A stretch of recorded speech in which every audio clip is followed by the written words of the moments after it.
I knew it was going to be a whomper. Yeah. Like, we were going to get hit.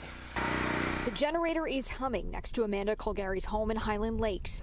She lost power around 2 a.m. and with it, water, since there's no electricity to pump her well. But I do have a wood-burning stove, so that's the only thing that's been helping us with our heat in our house.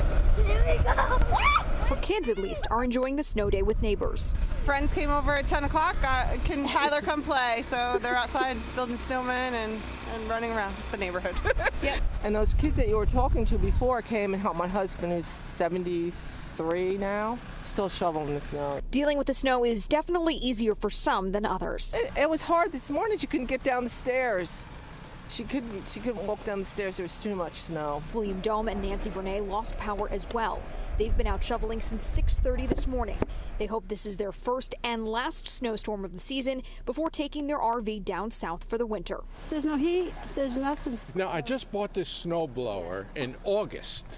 It was 95 degrees out. And I said, I need a snow blower for that one time a year before we leave for Florida. Yes. And we got it.